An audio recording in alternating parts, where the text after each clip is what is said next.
Pyongyang, la capital de Corea del Norte desde 1948. Un reino ermitaño y arruinado. Una dinastía aislada del mundo y de Internet.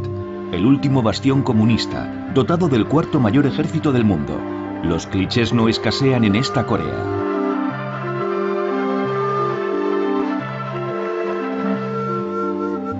Pero ¿qué sabemos en el fondo de este país, aparte del hecho de que hay dos Coreas?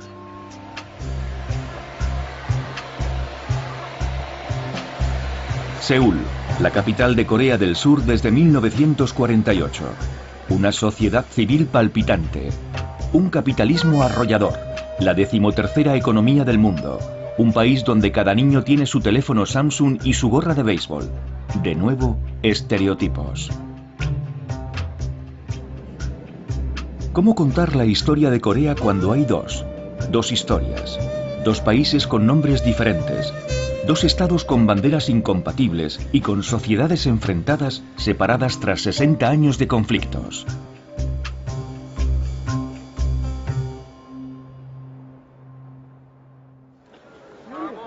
Los campeonatos del mundo de taekwondo nos muestran a otra Corea del Norte. Acuden 800 deportistas de 80 países. Pero no de Corea del Sur. No se les permite visitar a sus hermanos enemigos. No pueden ver el nuevo Pyongyang con sus portátiles, sus tienditas, sus intercambios y hasta sus anuncios. Entre el sur y el norte desde hace 3 generaciones, todo encuentro, todo telefonazo, toda carta son un asunto de Estado.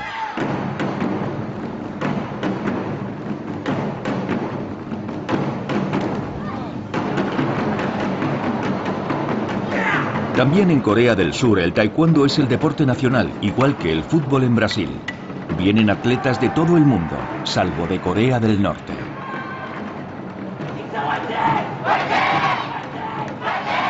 $45 millones de coreanos en el sur, 25 millones en el norte. ¿Comparten algo aún? ¿Las nanas? ¿Los juegos? ¿Los sueños? Sí, comparten algo. Todos viven en un semipaís. Todos tienen presente la división.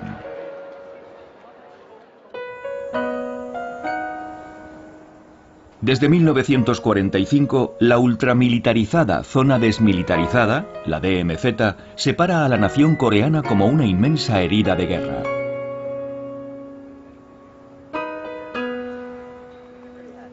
Para entender cómo han llegado a esta situación, hemos contado con unos coreanos del sur y del norte que han accedido a contarnos juntos su historia.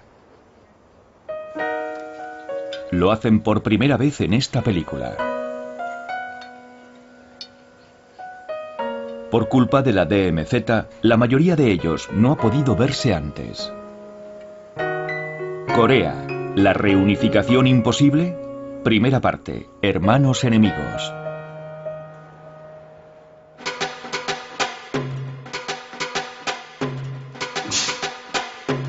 En el taekwondo cada movimiento tiene un significado. Este se conoce como Dangun. Dangun fue el primer coreano. Cuenta la leyenda que nació hace 5000 años del apareamiento entre un hijo del cielo y una osa convertida en mujer. Este mito fundamenta la idea de una nación coreana unida. En Corea del Sur el día del nacimiento de Dangun fue durante mucho tiempo festivo.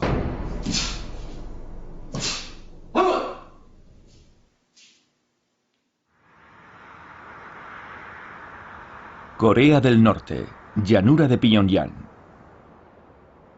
La tumba de Dangun se encuentra aquí, supuestamente. Ha sido transformada en un mausoleo que el Estado norcoreano cuida escrupulosamente.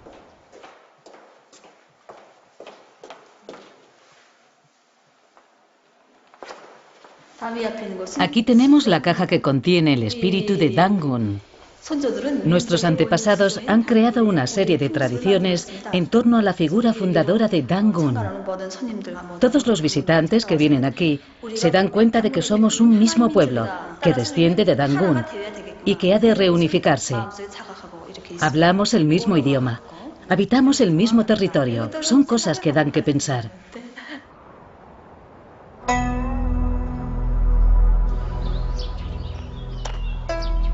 En Seúl, la capital de la otra Corea, tan solo queda ya un templo de Dangun. Los demás han sido arrasados por la modernización y las iglesias protestantes muy en boga en Corea del Sur.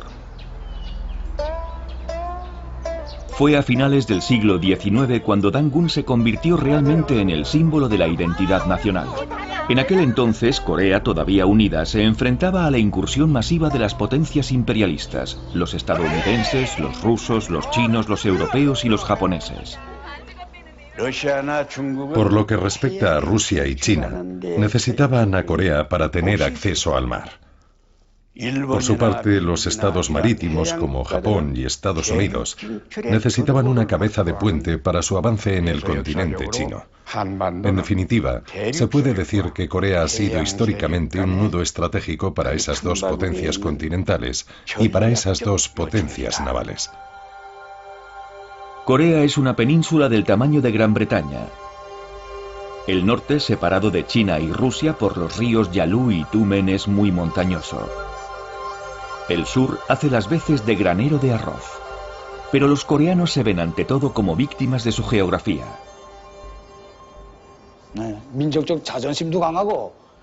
Sí, nuestra nación tiene un sentido exacerbado de la dignidad y el orgullo nacionales. Nuestros ancestros lucharon valientemente contra el agresor extranjero. Eran patriotas, corteses y sabios. Pero si algo era particularmente importante era su unicidad. Aunque hayamos sido invadidos numerosas veces por agresores extranjeros, nuestra nación ha permanecido virgen de toda influencia extranjera durante mucho tiempo. Frente a las presiones extranjeras, el país se retrae, lo que le vale el sobrenombre, aún vigente para Corea del Norte, de reino ermitaño. Sin comercio, ni misioneros, ni occidentales, ni tratados injustos. En 1905 Japón vence a Rusia. En 1910 transforma el país en colonia. Estados Unidos no se opone, conformándose a cambio con Filipinas. Los japoneses visten igual, tienen los mismos barcos y las mismas armas que los occidentales. Abrirán este país tan aislado. Tren directo de Busan a París, alcantarillado, gas ciudad, tranvía y teléfono. El Estado japonés desarrolla la industria, sobre todo en el norte del país. Cientos de miles de coreanos se trasladan a Japón para formarse y trabajar. La colonización es brutal. Los que se resisten son duramente reprimidos.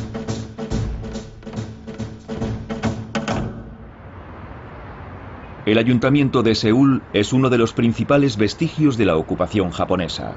Por aquel entonces, Seúl es la ciudad más grande del país. La segunda es Pyongyang.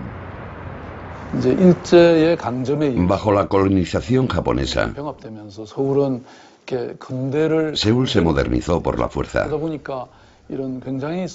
No fue un proceso natural. No hubo una transición orgánica. Fue algo impuesto. Seúl no pudo tener un crecimiento equilibrado, y es una lástima. Lo que recuerdan hoy los coreanos es la voluntad por parte de Japón de aniquilar su identidad.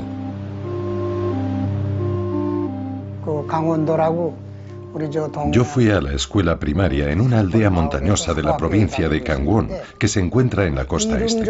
Hasta nuestros nombres nos obligaban a cambiarlos para que sonaran más japoneses.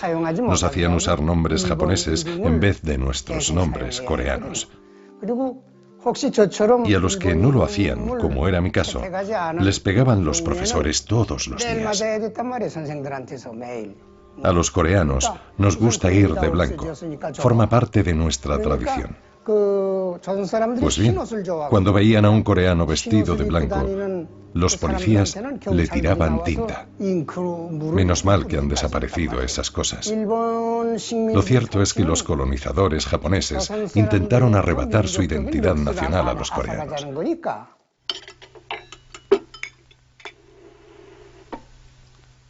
La colonización provoca una división entre los coreanos.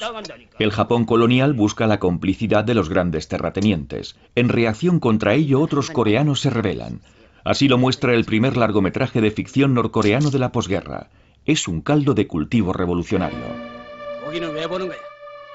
너희들은 개만도 못한 것들이야. 개도 사흘을 치면 주인을 알아본다는데. 내 새끼들이 건방지게 마음은 살아가지고 치.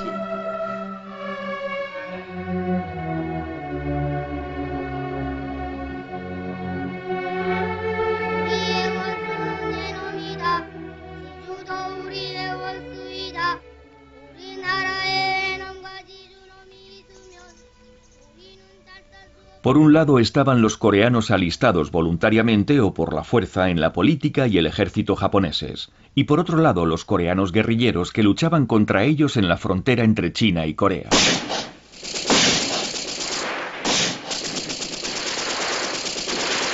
Uno de los resistentes más conocidos se llama Kim Il-sung.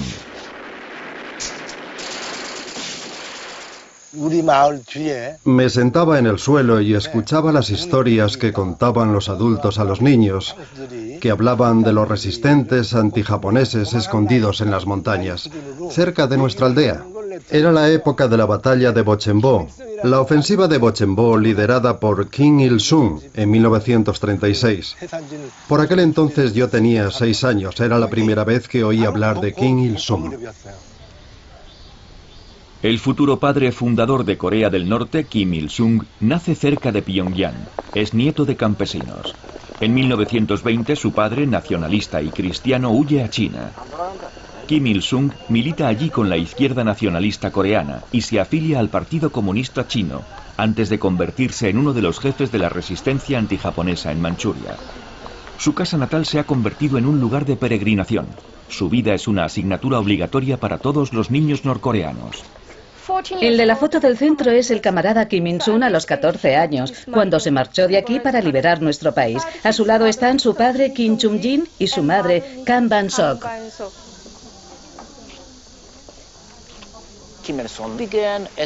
Kim Il-sung empezó siendo comunista, pero a menudo en el este asiático el comunismo no se veía como una forma de resolver los problemas sociales, sino de conquistar la independencia nacional.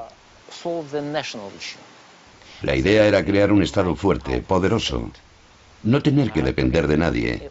Así que en el este asiático y en Corea el comunismo era una doctrina de corte muy nacionalista. No es solo la casa de nuestro camarada Kim Il-sung, es la casa de nuestro pueblo, la cuna de nuestra revolución.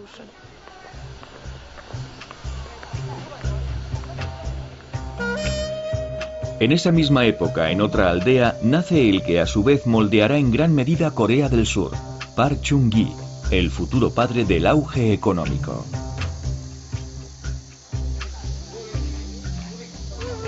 Nació en esta casa en 1917. Era el menor de 5 hermanos y 2 hermanas. Estudió aquí, hasta que a los 20 años se hizo maestro. Park Chung-gi empieza siendo maestro, ataviado con el uniforme y el sable japoneses. Pobre pero ambicioso, aprovecha la oportunidad cuando Japón ataca a China. En 1937 es ascendido a oficial imperial en Manchuria. Park Chung-gi y Kim Il-sung tienen unas vidas paralelas muy interesantes. Park Chung-gi también fue a Manchuria, pero en unas circunstancias muy diferentes. Se convirtió en oficial del ejército imperial japonés. Por lo tanto, y pese a que los dos proceden del mismo entorno, de algún modo, Kim Il-sung y Park Chung-gi acaban situándose en bandos opuestos en la lucha entre colonialistas y anticolonialistas. No hay pruebas de que hayan llegado a combatir uno contra otro, ni siquiera de que hayan estado en Manchuria en el mismo momento. Pero está claro que Kim Il-sung consideraba como sus enemigos a quienes, al igual que Park Chung-gi, colaboraban con los militares japoneses.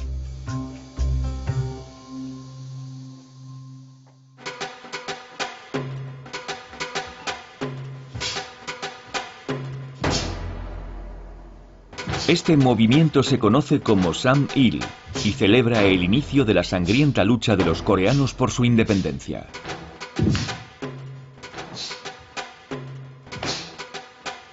Entre 1937 y 1945, la Guerra del Pacífico acentúa la fractura entre los coreanos. Pero cuando Japón es derrotado, Corea espera recobrar al fin la libertad.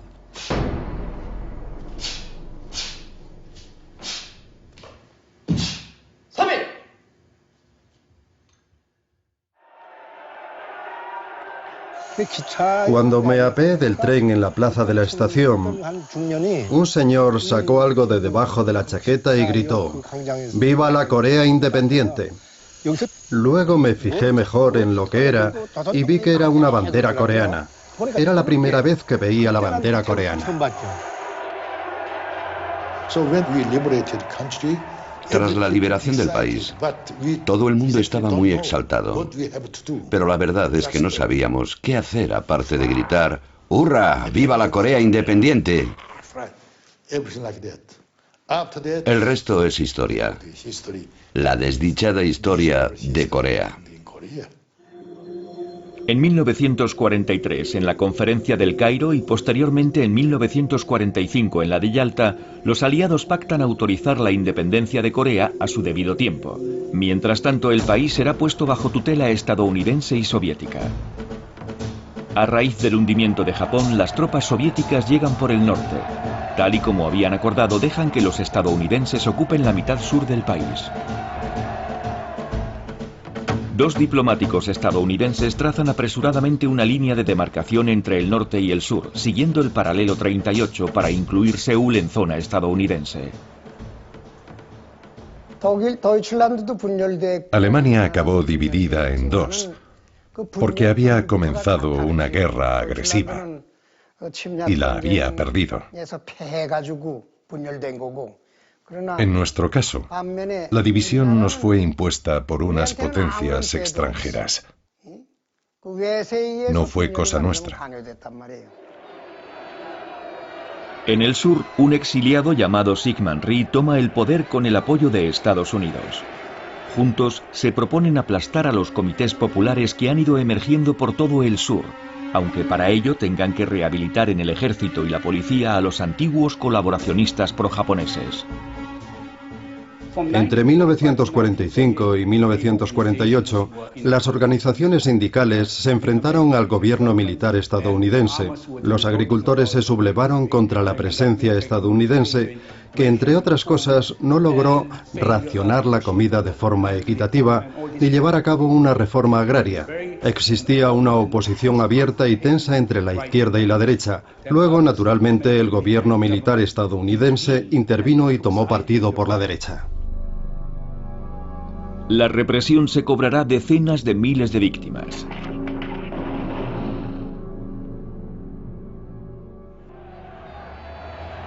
Tras volver a Corea junto con los soviéticos, Kim Il-sung, a sus 33 años, no tarda en asentar su poder en el norte. Los que él considera enemigos de la revolución son liquidados o huyen al sur. Las primeras reformas son muy populares. Durante los 3 primeros años, tomó muchas medidas. La reforma agraria, la nacionalización de la industria, la igualdad entre los sexos, la abolición del analfabetismo, muchas cosas. Me acuerdo sobre todo de los aldeanos de todas las edades y de ambos sexos que venían todas las noches a mi casa para aprender juntos a leer y escribir. Eso se me ha quedado grabado a fuego en la memoria. El 15 de agosto de 1948, Syngman Rhee, recién elegido presidente, proclama la República de Corea. A su lado, el general estadounidense MacArthur. 3 semanas más tarde, Kim Il-sung proclama la República Popular Democrática de Corea, reconocida por el bloque comunista. Las dos grandes potencias modelaron cada una su propio estado, pero el control soviético sobre el norte era considerablemente más estricto que el control estadounidense sobre el sur. Ahora que los archivos están desclasificados, sabemos que hasta, digamos, finales de los años 40, la mayoría de las declaraciones de los políticos norcoreanos tenían que haber sido aprobadas previamente por la embajada soviética o el gobierno soviético. La constitución norcoreana fue corregida personalmente por el propio Stalin.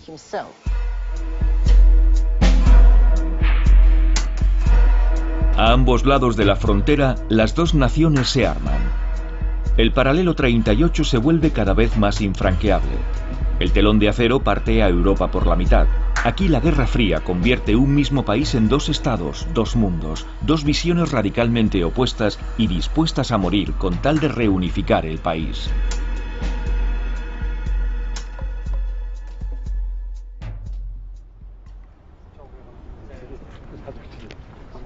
La Guerra de Corea comienza el 15 de junio de 1950. Para los coreanos del norte, el responsable de la guerra es Estados Unidos. Tras hacerse con el control del sur, el ejército estadounidense habría decidido invadir el norte para luego expulsar a Mao y a los comunistas que han conquistado China. Apoyado por sus hermanos soviéticos y chinos, Kim Il-sung dirigió valientemente a los ejércitos del norte desde este despacho, infligiendo a los invasores una humillante derrota.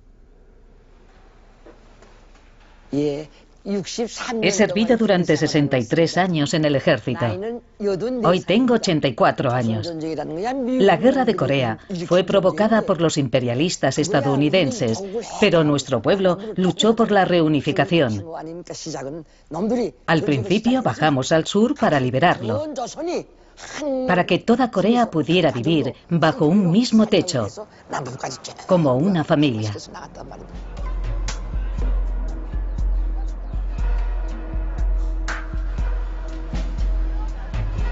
En Corea del Sur, el imponente memorial de la guerra cuenta la otra versión de esta historia.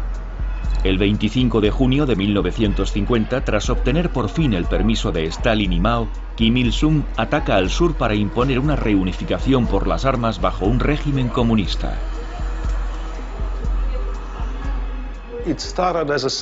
Todo empezó como una guerra civil, de eso estoy seguro. Tanto el norte como el sur se habían estado preparando para la guerra. Pero el norte resultó estar mejor preparado y atacó primero para tomar el poder y reunificar el país.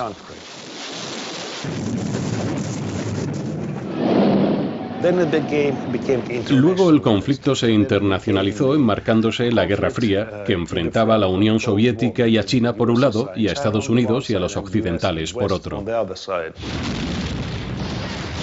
Durante el verano de 1950, casi toda Corea del Sur se ve invadida por los llamados rojos, salvo la región de Busan en el suroeste. A continuación, con la ayuda masiva de las tropas estadounidenses y de la ONU, el ejército del sur reconquista Seúl y avanza progresivamente hacia el norte para conquistar el otro lado. En diciembre de 1950, los primeros soldados estadounidenses llegan a la frontera entre Corea del Norte y China. En Pekín, Mao lo repite varias veces. Las tropas estadounidenses a las puertas de la joven China comunista son una declaración de guerra. Cuando Estados Unidos atacó nuestro país, China nos envió a sus hijos y sus hijas, y hasta el hijo del presidente Mao. Pensábamos que una Corea más poderosa, gracias a nuestro apoyo, impediría que los estadounidenses y los surcoreanos se acercaran a nuestra frontera. ¿Conoce el canto del ejército de voluntarios? Valientes y determinados, crucemos el río Yalu y defendamos la paz y la patria. Hemos de proteger nuestro hogar. Cientos de miles de voluntarios chinos toman el relevo de los norcoreanos agotados. El hijo mayor de Mao morirá en el frente.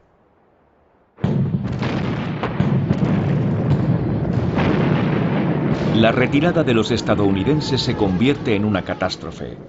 Los soldados estadounidenses que no se ven sumergidos por las oleadas de soldados chinos se congelan. Allá donde pueden embarcan hombres, materiales y algunos miles de refugiados coreanos harapientos.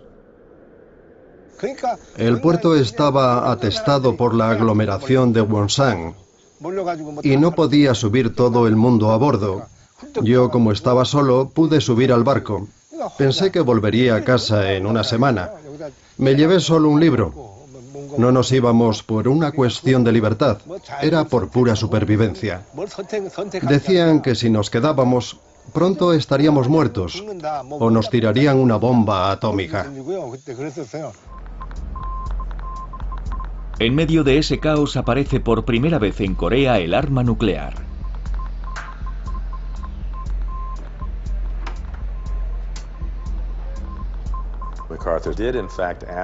MacArthur pidió efectivamente una veintena de bombas atómicas al presidente Truman y este se las negó. Es una de las razones, no la única, que conducirán al cese de MacArthur en abril de 1951. Para MacArthur, esas 26 bombas atómicas permitirían consolidar la frontera chino-coreana. De esta forma bloquearían los refuerzos de Pekín y aislarían a la China comunista del resto del mundo. Elaboran unos planes detallados.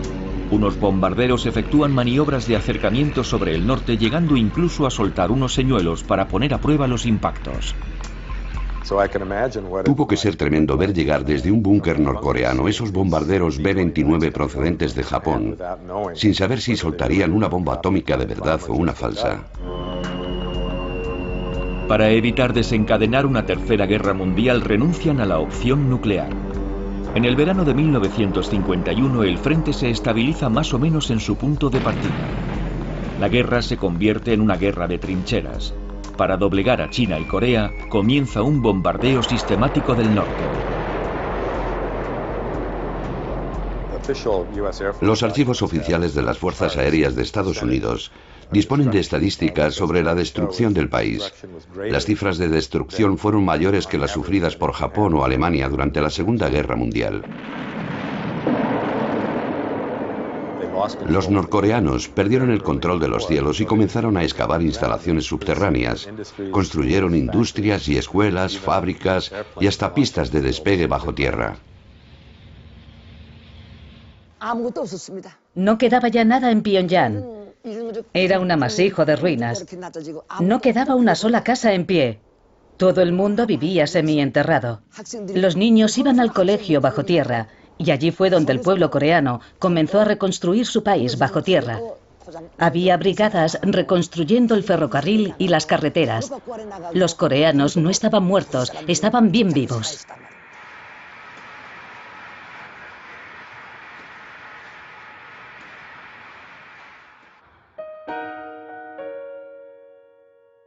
Corea del Sur está igual de devastada.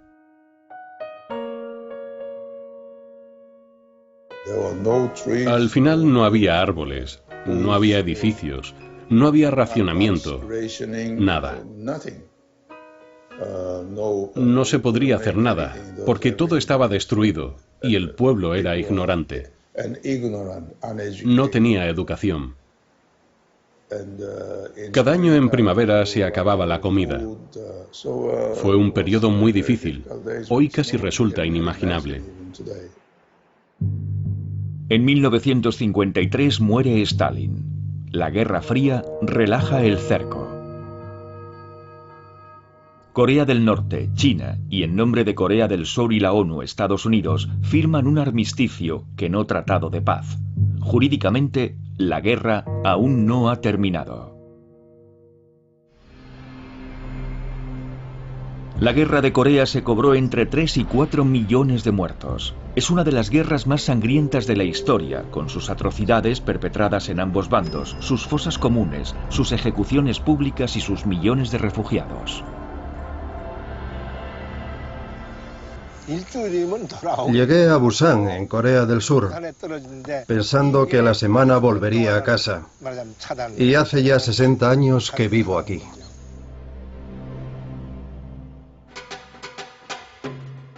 Este movimiento se conoce como Juche y es la ideología política de Corea del Norte, que asegura que los coreanos son autónomos y como tales son los amos de su propio destino. La nación toma cuerpo de forma natural en su líder supremo. Esa mezcla de autosuficiencia y autodefensa muy diferente del marxismo ortodoxo resuena profundamente en la mentalidad coreana. En el sur, la ideología Juche está terminantemente prohibida, pero sus dirigentes buscan también una vía nacional autónoma. Pyongyang hoy encarna el entusiasmo de un pueblo que se ha puesto manos a la obra. La ciudad, en plena reconstrucción, sigue creciendo. Se construyen nuevas escuelas para los niños. Tras la guerra, Corea es uno de los países más pobres del mundo. En el norte, los grandes valedores del régimen, la Unión Soviética y China, promueven una rápida reconstrucción. El norte era un paraíso para los pobres. Era un mundo hecho para el pueblo. El sur, en cambio, era una tierra de terratenientes y capitalistas. Por eso los pobres, como mi padre, prefirieron venir al norte. Había nacido en una familia de pescadores pobres. No tenían empleo fijo. Luego, durante la guerra, se alistó en el ejército voluntario. Luchó en el frente y luego se fue a la universidad. Se casó con una profesora y tuvieron a su primer hijo, que soy yo. En aquel entonces, nuestro gran líder dio instrucciones para refundar el país. Los que tuvieran dinero tenían que dar dinero. Los que dominaran una técnica o tuvieran fuerza física tenían que ponerlas al servicio de todos. Esas fueron sus instrucciones para reconstruir el país. Las seguimos y el resultado fue realmente extraordinario. El todopoderoso Partido de los Trabajadores de Corea ordena la colectivización de la agricultura, del artesanado y de la mayoría de las pymes. La comida se reparte en función del mérito. Los trabajadores son los que más reciben y las familias de los antiguos colaboradores de los japoneses los que menos. Es una sociedad donde todo el mundo trabaja duro y recibe más o menos el mismo trato por parte del Estado. Básicamente, comida gratuita, sanidad gratuita, educación gratuita, vivienda gratuita. Hay unos oficiales que lo saben todo y sobre todo está el gran líder, que es un genio, que lo sabe todo y que fundamentalmente es un dios y está al mando de una sociedad maravillosa. Estos principios casaron muy bien con la mentalidad de los coreanos y durante mucho tiempo el proyecto norcoreano fue más popular que el surcoreano. Era atractivo porque era una utopía agrícola, un paraíso para campesinos. Rusia proporciona las fábricas y China la mano de obra y los materiales. Alemania Oriental reconstruye una ciudad entera y Checoslovaquia ofrece autobuses. Todos se vuelcan con Corea, que no deja de ser un escaparate del socialismo. Estados Unidos había dicho que no seríamos capaces de reconstruir nuestro país en menos de 100 años. Pero ya desde el final de la guerra, nuestro pueblo unido ha sido capaz de reconstruir nuestra ciudad en 10 años, partiendo de un proyecto previo. Naturalmente, desde un principio, Corea del Norte adoptó el modelo estalinista, muy represivo, que no toleraba la menor crítica. Pero creo que en Corea del Norte sí existía un espíritu colectivo que, en gran medida, era auténtico. También ayudó el hecho de que gran parte de la industria colonial se encontrara en el norte del país. Aunque en términos absolutos Corea del Sur recibió mucha más ayuda económica que Corea del Norte, Corea del Sur no supo sacarle tanto partido a esa ayuda. Corea del Norte sí supo hacerlo, y a finales de los años 50 vivió una especie de milagro económico, posiblemente tuviera la mayor tasa de crecimiento industrial del mundo. Hoy Seúl ha recobrado casi su rango entre las capitales nacionales del mundo. Allá donde antes se agazapaban los francotiradores, hoy las amas de casa de Seúl hacen la compra tranquilamente. Pero queda aún mucho por hacer para que renazca completamente Corea, empezando por Seúl. Sigue habiendo más de 1 millón de sin techo y cerca de 100.000 huérfanos a cargo del Estado.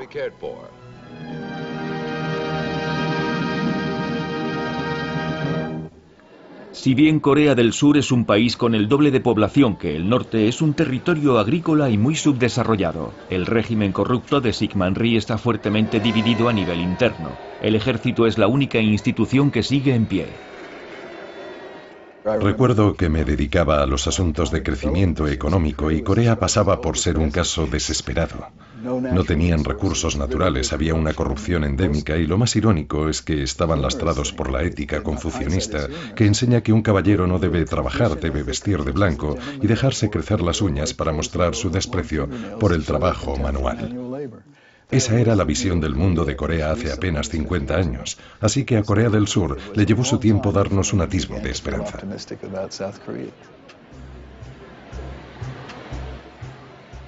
Nací en 1951, durante la guerra. Siempre teníamos hambre.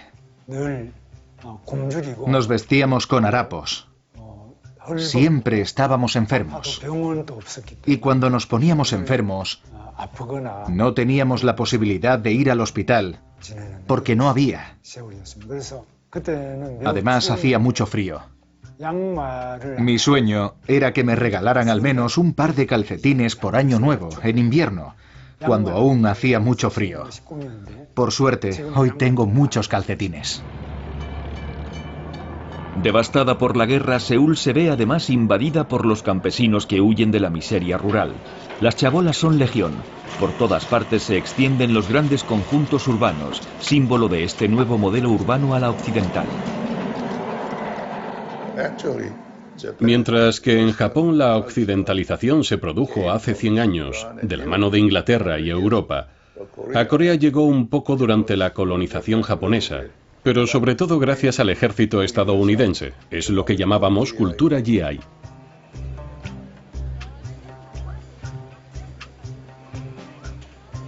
Los que sí creen en su país son los primeros emprendedores surcoreanos. Hyundai, que significa moderno, comienza a hacer fortuna aprovisionando al ejército estadounidense. El Estado firma contratos de reconstrucción.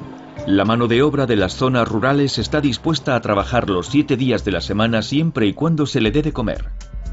En 1960, unas manifestaciones estudiantiles masivas derrocan a Syngman Rhee. Durante unos breves instantes se impone un amago de democracia. Pero un año más tarde, un general casi desconocido, Park Chung-hee, da al traste con ese movimiento, temeroso de que Kim Il-sung aproveche la situación. La junta militar en el poder habla de revolución, quiere industrializar el país a marchas forzadas. Relanzar la economía supone la capacidad de defenderse en futuros conflictos. Cuando se produjo nuestra revolución militar, el presidente Park Chung-hee era un general de 2 estrellas. Lo conocí muy bien. Era muy rígido, muy frugal, muy patriótico. Ya no existen hombres como él. Todo giraba en torno a la rivalidad con Corea del Norte. Teníamos un ejército de 600.000 hombres, y por aquel entonces había muchas divisiones estadounidenses en el país. Había que defender nuestro país porque no se sabía lo que podía pasar. Todo lo hacíamos pensando en Corea del Norte.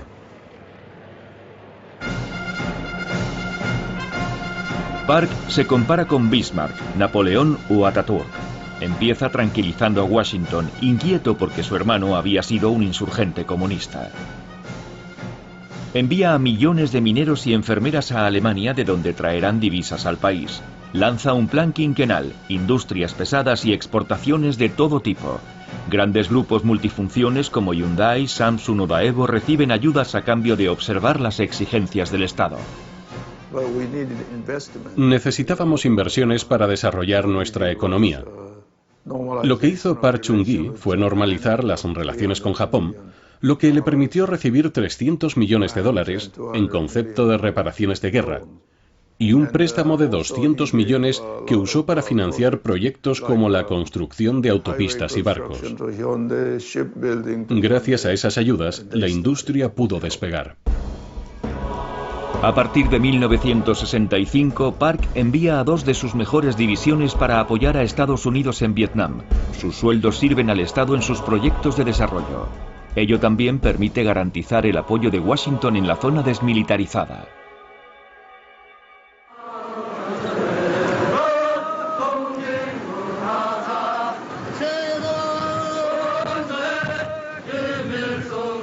En el norte, el omnipresente Kim Il-sung asienta su poder interno eliminando las facciones prosoviéticas y prochinas.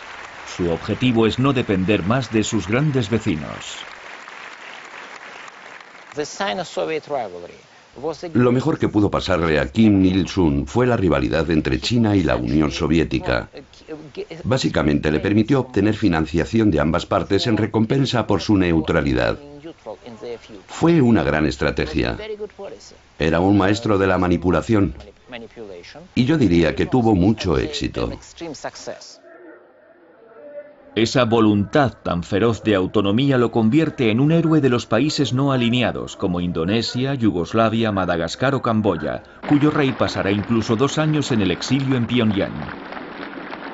Aquí, la ideología no es el marxismo-leninismo, ni siquiera el comunismo. Es el Kim Il-sungismo, que se caracteriza por el juche. El juche quiere decir contar con uno mismo, con sus propios recursos, su propio esfuerzo y espíritu de sacrificio para desarrollarse y defender el país. Es un ideal hermoso. Durante 20 años la economía planificada cumple sus promesas. Hasta la CIA está impresionada por el número de escuelas y la reducción de la pobreza.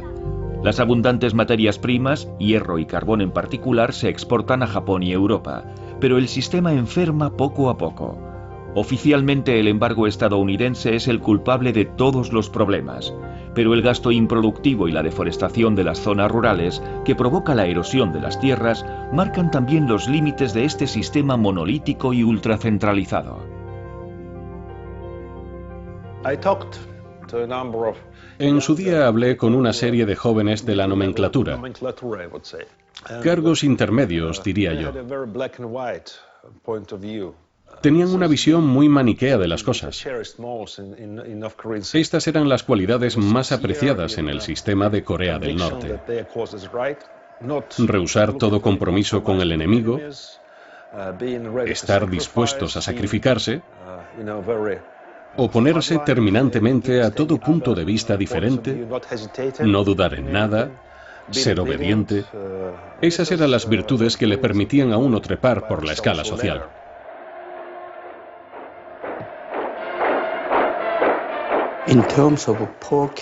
En términos de renta per cápita, Corea del Norte siempre fue más rica que Corea del Sur hasta 1975.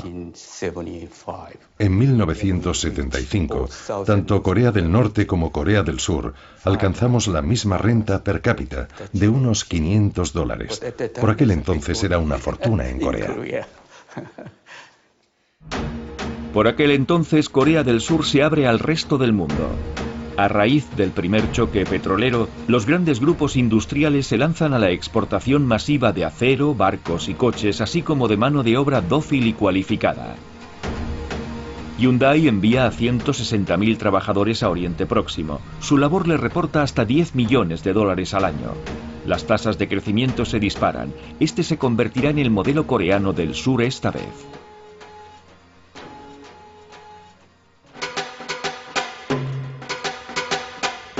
Este movimiento se conoce como Tong-il, o reunificación. Es lo que desea el pueblo coreano desde 1945. La Guerra de Corea y la Guerra Fría han hecho imposible la reunificación por las armas, pero para que haya un acercamiento han de poder al menos reunirse, hablar, pensar en soluciones. Pero no es fácil, cuando el paralelo 38 está cerrado a cal y canto.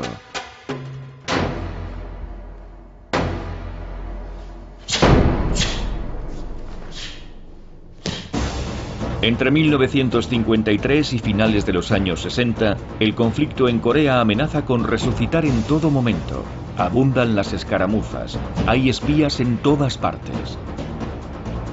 En 1968 se teme incluso una extensión de la guerra de Vietnam. Su comando norcoreano enviado para asesinar a Park Chung-hee llega hasta el Palacio Presidencial de Seúl. El 21 de enero de 1968 llegaron unos comandos norcoreanos de Pyongyang hasta aquí, justo detrás de esta casa, al jardín de la residencia presidencial. Los surcoreanos los capturaron tras un violento enfrentamiento, pero a raíz de eso cundió el pánico y muchos surcoreanos se fueron a vivir a Estados Unidos.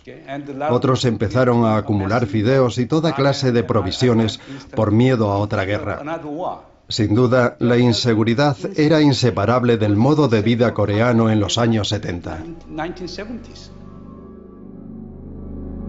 De los 31 miembros del comando, 30 fueron abatidos o se suicidaron antes de ser capturados.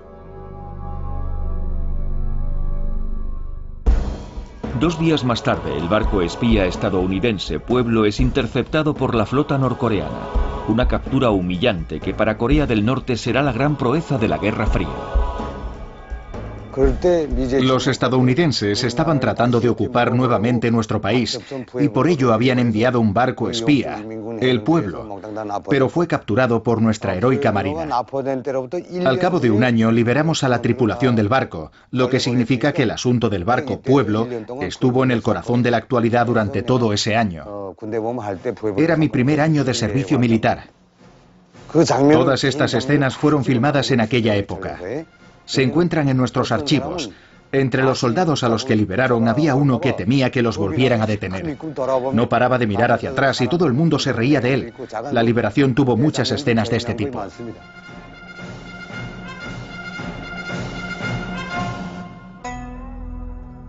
En 1971 el mundo está cambiando. Tras las crisis de Cuba y Praga es tiempo de deshielo. En Asia, Estados Unidos se acerca a China.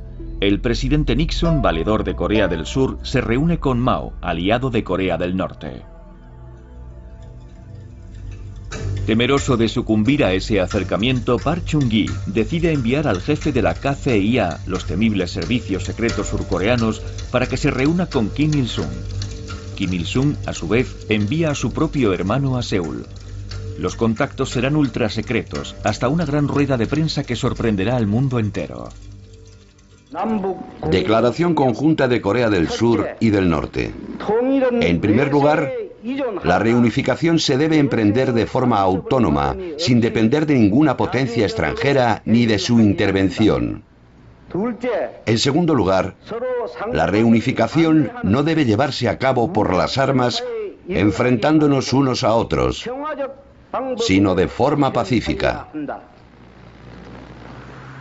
En el norte la reunificación es un tema muy popular. Pyongyang ha aceptado la existencia de dos sistemas. Tal y como muestra este fresco, Kim Il-sung propone ya en 1970 un Estado federal que coordine el norte y el sur tan diferentes. Es la idea que promueven por el mundo sus diplomáticos. Estos primeros contactos, duraderos y de alto nivel, provocan una inmensa ola de esperanza. Las cruces rojas del norte y el sur se reúnen en las dos capitales. Instalan un teléfono rojo. Pero a pesar de esos esfuerzos, los bandos siguen reforzándose.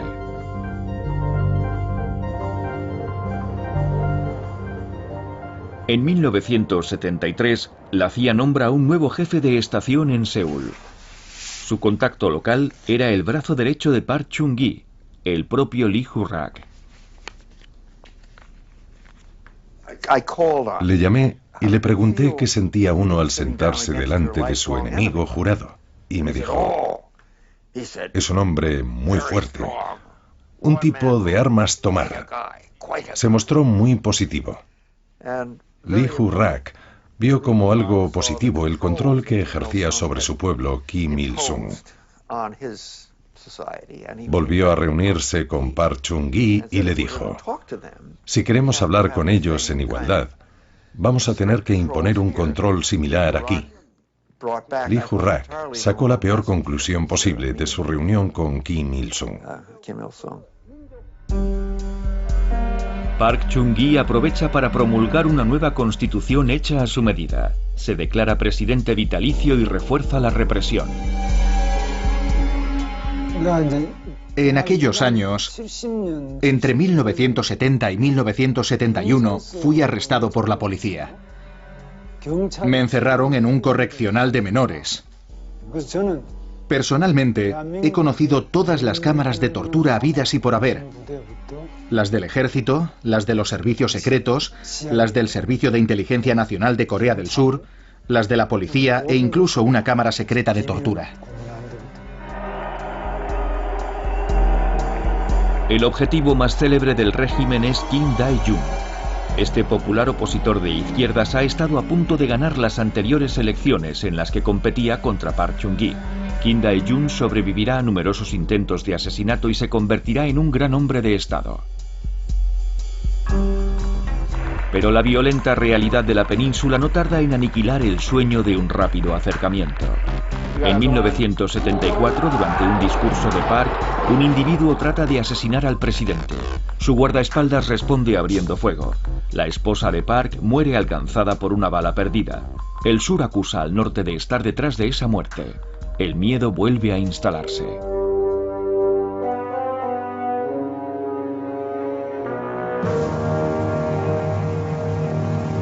En el ámbito internacional, los estadounidenses han perdido la guerra de Vietnam. ¿Quién sabe si se decidirán un día a retirar los misiles nucleares desplegados en 1958 en Corea del Sur? Park Chung-hee decide dotar a su país de la bomba atómica. Teníamos informes sobre unos surcoreanos que estaban negociando la adquisición de una planta de reprocesamiento nuclear a los franceses, capaz de transformar el combustible del reactor en plutonio de grado militar. Naturalmente, los coreanos nos decían que no era para fabricar armas, sino para su uso civil y otras patrañas. Así que nos pusimos en contacto con el gobierno francés y les dijimos: miren, tenemos a 40.000 soldados jugándose la vida en la península de Corea. Hagan el favor de no desestabilizar más las cosas. Y cancelaron el contrato.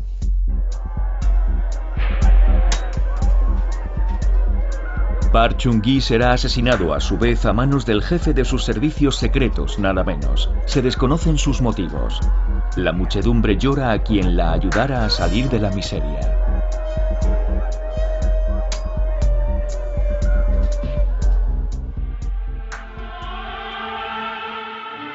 Para garantizar su continuidad en el poder, Kim Il-sung ha comenzado a formar a su hijo mayor, Kim Jong-il, para que lo suceda un día. Este sistema dinástico escandaliza a los aliados comunistas, pero parece normal dentro de la doctrina Juche. En 1985, las primeras reuniones entre familias separadas desde la Guerra de Corea marcan un pequeño avance. El norte también envía arroz tras unas inundaciones en el sur, lo que no impide que se produzcan una serie de atentados, episódicos pero muy violentos contra el gobierno militar de Seúl. Globalmente el norte parece estable, lo que cambia es el resto del mundo. Tras su primera reunión con Gorbachev, creo que en octubre de 1986, Kim Il-sung volvió a Corea firmemente convencido de que la cosa no iba por buen camino.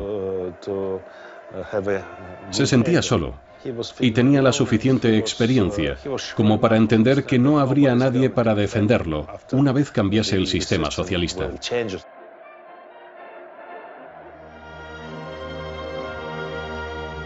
Pekín y Moscú se interesan cada vez más por los nuevos mercados surcoreanos y cada vez menos por la economía envejecida del norte. Voy a contarles una historia real. Mao había regalado unos cazas MiG-25 a Corea del Norte. Al cabo de un tiempo, había que hacer una revisión general de los aparatos. Pero en aquel entonces, China ya se había convertido a la economía liberal. Así que la fábrica china les dijo: de acuerdo, lo haremos, pero ¿quién nos va a pagar? Corea del Norte contestó: si nos regalaron los aviones, ¿por qué tenemos que pagar la revisión? ¿Es que ya no somos hermanos? Le enviaron un informe a Deng. ¿Y a que no saben qué les contestó Deng? Ahora también vendemos armas. Tenemos que hacer negocios. Los norcoreanos se enfadaron mucho. Paralelamente, en el sur, el ejército cede por fin tras 10 años de protestas, masacres y manifestaciones. En 1987, Seúl celebra sus primeras elecciones presidenciales libres. Al año siguiente, la nación vive los Juegos Olímpicos como la consagración de esa apertura. Aquellos Juegos Olímpicos dieron a los coreanos un sentimiento de orgullo. Les permitieron darse cuenta de lo que habían logrado y lo que podrían volver a hacer. Se habían abierto al exterior. Los Juegos Olímpicos de Seúl fueron muy importantes. Ningún otro país socialista observó el boicot exigido por el norte, salvo Cuba. El equilibrio de la Guerra Fría se está modificando, pero la Corea unida sigue siendo un sueño remoto. En otras partes del mundo, hasta en Europa, la Guerra Fría se acabó en ese momento, pero en la península coreana sigue en pie.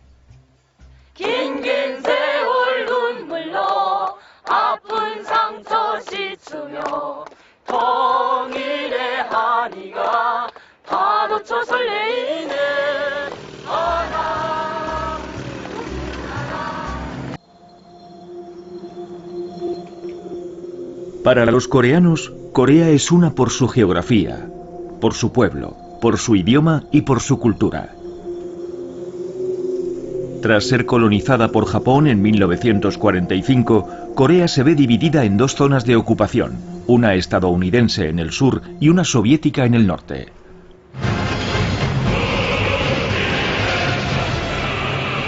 En 1950, primero el norte y luego el sur tratan de reunificar el país por la fuerza. La intervención de Washington y el bloque occidental por un lado, y de Pekín y Moscú por otro, precipitan a la península coreana en una guerra internacional que durará 3 años. Morirán 4 millones de coreanos, y millones de familias se verán separadas por la DMZ, la zona desmilitarizada del paralelo 38. Al terminar la guerra de Corea, los dos países, arruinados, están entre los más pobres del mundo. Renacerán bajo la forma de dos sistemas antagonistas. En el norte, Kim Il-sung radicaliza la lógica de la dictadura del partido único y de la autarquía. Mientras, bajo el mando de Park Chung-hee, Corea del Sur adopta una política autoritaria de industrialización y de exportación a marchas forzadas. En 1989, la caída del muro de Berlín simboliza el fin de la Guerra Fría. El mundo entero se pregunta si Corea seguirá el ejemplo de Alemania, sumida en plena reunificación. Pero, ¿es posible la reunificación coreana?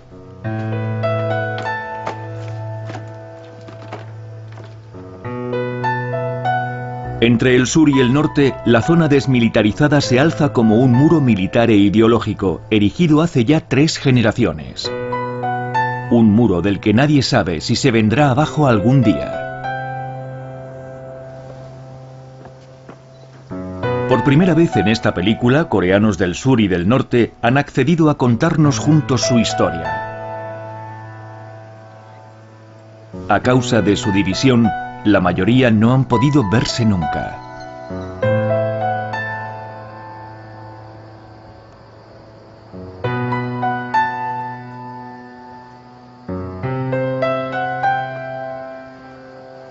Corea, ¿la reunificación imposible? Segunda parte, tan cerca, tan lejos. El taekwondo es el deporte nacional coreano. Cada uno de sus movimientos tiene un significado. El Ji-tae simboliza a un hombre con los pies clavados en la tierra luchando por su existencia. Sin embargo, las dos partes de la península están en desequilibrio. El norte se ve rodeado de enemigos que esperan su agonía, y el sur quiere ser reconocido como una potencia autónoma.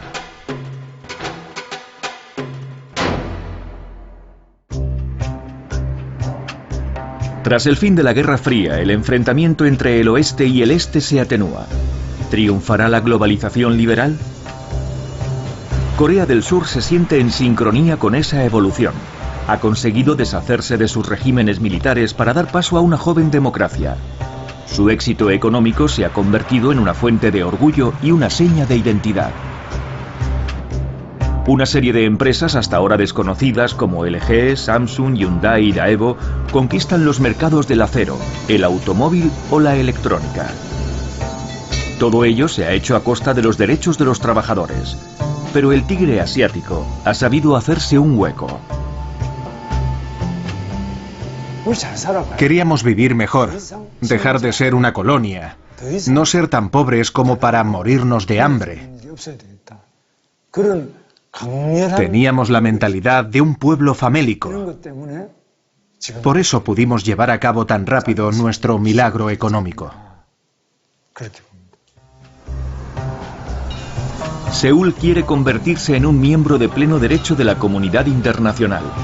Estados Unidos sigue detentando el control de su ejército en caso de conflicto, pero Corea del Sur mueve ficha.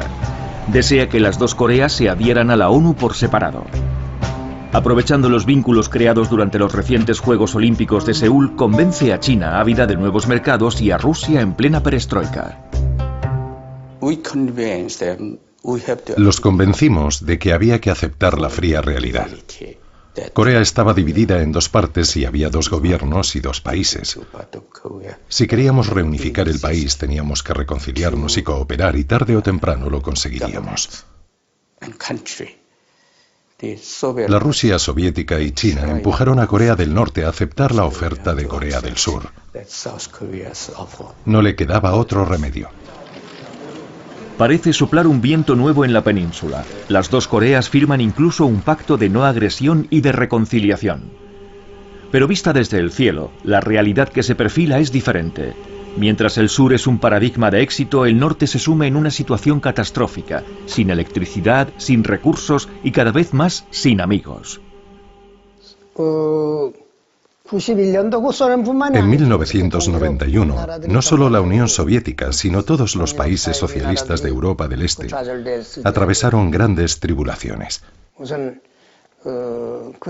Antes existía un bando socialista capaz de oponerse colectivamente al mundo occidental, en particular a Estados Unidos. Pero ese bando había perdido fuelle. Frente a esa situación, nosotros estábamos determinados a contar solo con nuestras propias fuerzas y nuestra capacidad de autorregeneración para defender nuestra cultura, nuestra economía y nuestra soberanía nacional. Pyongyang tiene motivos para preocuparse. Moscú corta el grifo del petróleo subvencionado y pone fin al tratado de asistencia militar. Pekín ha reconocido al hermano enemigo del sur. Y Estados Unidos ha llevado a cabo ciertos gestos de pacificación en 1991. Pero el ejército estadounidense no tardará en retomar el Team Spirit, o espíritu de equipo, las grandes maniobras anuales conjuntas con el ejército surcoreano que habían suspendido al final de la Guerra Fría. En estas maniobras, 200.000 hombres recrean el desembarco estadounidense de la Guerra de Corea, lo que para Pyongyang es una provocación.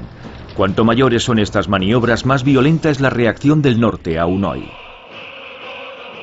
Ya no basta con mantener a 1 millón de hombres en estado de alerta permanente. Lo que necesita el norte es el arma nuclear.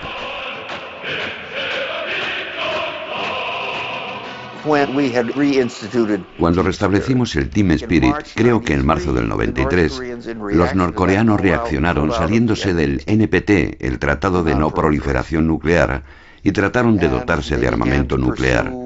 Mi sucesor en la embajada de Seúl vio cómo empeoraba la crisis. Los norcoreanos habían amenazado con convertir Seúl en un mar de fuego si seguíamos enfrentándonos a ellos o amenazándolos. Así que acudió a Jimmy Carter, que tenía una invitación permanente a Corea del Norte.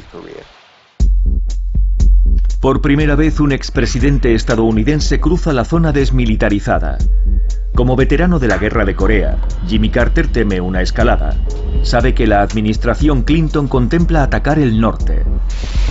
En el otro lado, 15.000 cañones norcoreanos pueden bombardear en todo momento Seúl y a sus millones de habitantes. Kim Il-sung se siente halagado por esta visita. Los dos jefes de Estado alcanzan un entendimiento. Carter puede anunciar en directo en la CNN que se ha evitado una guerra. El acuerdo alcanzado permite a todas las partes salvar la cara. Mientras Pyongyang promete suspender su proceso nuclear, Estados Unidos, Corea del Sur y Japón se comprometen a proporcionarle 2 reactores de agua ligera, así como una ayuda energética importante. En el norte, los inspectores del Organismo Internacional de Energía Atómica retoman sus rondas de inspección. El mundo exterior estaba dispuesto a ayudar a Corea del Norte por su programa nuclear. De no ser por eso, a nadie le habría importado Corea del Norte. Es cierto que su política era nefasta para el crecimiento económico. Su principal preocupación era la estabilidad y en ese sentido el sistema había funcionado.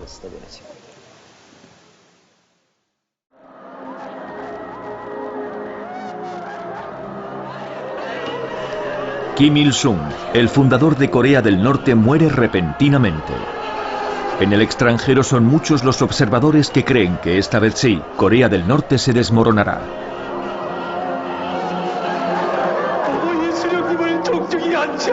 Se acercan los restos del gran líder. Gran líder. No puede ser.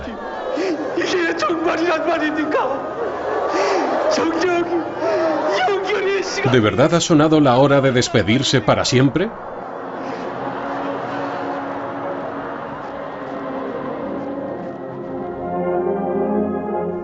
Su hijo y sucesor, Kim Jong-il, apuesta por la única muralla susceptible de garantizar la pervivencia del régimen, el ejército.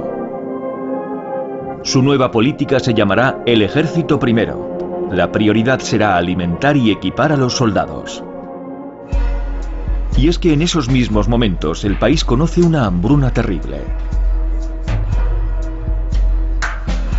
En Corea del Norte, ese periodo se conoce como la Marcha Difícil, el sacrificio de unos para salvar el bien supremo, el país y el régimen. Puede parecer impensable en Occidente, pero no tanto para una población formada en la lógica de la guerra permanente. Cuando tenía que hacer un desplazamiento, los trenes no circulaban a causa de los cortes de electricidad. Casi todo el mundo se tenía que apretar el cinturón. La gente deambulaba por el campo buscando cortezas de árbol y desenterrando raíces para calmar esa hambre tan atroz. Mi familia era tan pobre que mis hijos, tan frágiles, con esas manitas tan pequeñas, tenían que comer un mejunje a base de granos de maíz. Se me caía el alma a los pies como padre. Las causas de la catástrofe son las grandes inundaciones, la deforestación masiva en los años 80 y el derrumbamiento del sistema estatal de distribución. La ayuda internacional y surcoreana afluye, pero se topa con la desconfianza de las autoridades. Además, no querían mostrar lo seria que era la situación para no quedar mal. Todos esos factores se combinaron para crear una situación espantosa. Y lo que decidió entonces el Estado fue hacer una criba. Se concentró en la gente que más le importaba, la élite de Pyongyang, sobre todo, mientras abandonaba a su suerte al resto del país. El Estado se ha salvado, pero ¿a qué precio? Entre 1994 y 1998 la hambruna se cobrará entre 500.000 y 1 millón de víctimas mortales. Durante mucho tiempo, Corea del Norte será uno de los principales beneficiarios de ayuda alimentaria por habitante del mundo. La hambruna cambiará el país. Allí donde el Estado se ha retirado, la población reinventa un sistema de trueques y mercados informales para alimentarse. Las autoridades hacen la vista gorda, sobre todo en las provincias más remotas. Ante las situaciones de vida o muerte, el hombre se vuelve muy ingenioso. La población creó un mercado negro que acabó siendo muy eficaz, la verdad. El país encontró la forma de sobrevivir, un modus vivendi. Eso demuestra lo tenaces que pueden llegar a ser los coreanos. Y puede dar la impresión de que, pese a su aislamiento, y pese a todas las circunstancias que jugaban en su contra, los norcoreanos han sido capaces de sobreponerse.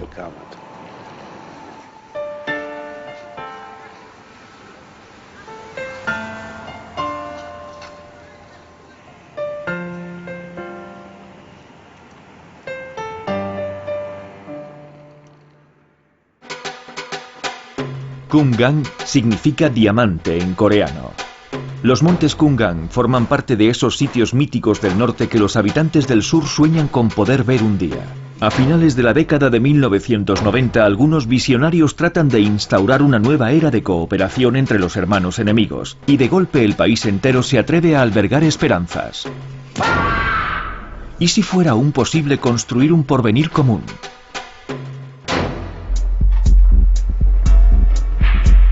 El hombre más rico de Corea se llama Chung Hu-jung. Es el legendario fundador de Hyundai, la primera empresa del país desde los años 60. Pero este emprendedor y patriota no ha olvidado que es hijo de campesinos de una aldea del norte.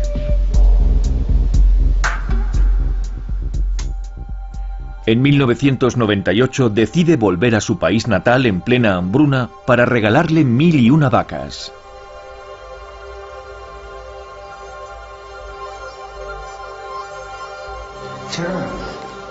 Cuando cumplí 18 años, en 1933, me fui de casa de mi familia. En el bolsillo llevaba el precio de venta de un buey que pertenecía a mi padre. Hoy ese buey se ha transformado en 1001 cabezas de ganado y me dispongo a llevar ese rebaño a mi país natal al que tanto quiero para saldar mi deuda. Como sabrán, el director general honorífico del grupo Hyundai, Chung Hu-yun, había nacido en Corea del Norte. Era originario de la provincia de Gangwon, no lejos de la aldea donde me crié yo. Cuando nos hizo esa propuesta, la aceptamos, porque nos parecía una buena idea. Y así fue como se llevó a cabo ese proyecto. En el contexto de aquella época, el grupo Hyundai desempeñó un papel importante a la hora de instaurar un clima de confianza y de reconciliación entre las dos Coreas. Chung Hu-yun y su hijo cuentan con el apoyo del nuevo dirigente norcoreano, Kim Jong-il. Para promover la reconciliación y a cambio de una remuneración, el monte Kumgan se podrá abrir a los coreanos del sur en cuanto los dos gobiernos se hayan puesto de acuerdo. Dado que la relación entre las dos Coreas estaba marcada por los problemas políticos y militares, dijo que quería allanar el terreno de la reunificación a través de proyectos económicos. Lo más importante para nosotros era poder hacer negocios juntos, explotando esa maravilla natural que es el monte Kumgan.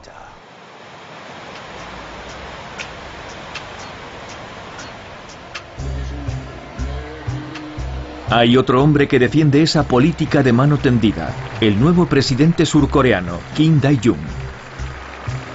Este líder histórico de la oposición de izquierdas a las dictaduras militares ha sido elegido para sobreponerse a la crisis financiera asiática que está azotando al sur. A raíz del estallido de una burbuja financiera, varios grupos importantes como Daewoo están cayendo en bancarrota o llevando a cabo despidos masivos. La población vende su oro para devolver los préstamos del FMI, sacrificándose en nombre de la nación. Pero para Kim Dae-jung no solo está en juego la economía. La ambición suprema ha de ser una política de reunificación pacífica y a largo plazo.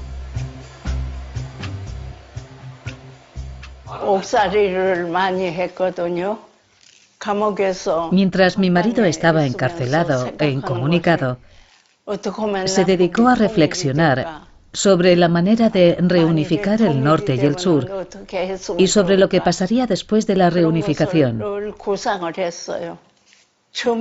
Sabía que, al principio, la reunificación podía ser caótica, por lo que abogaba por ir despacio, por etapas.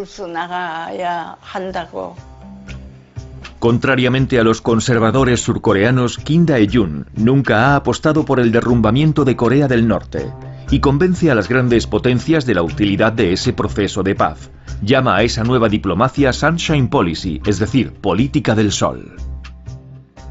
El enfoque de la administración de Kim Dae-jung con respecto a Corea del Norte era el siguiente: que avance primero la sociedad civil y luego la imitará el gobierno.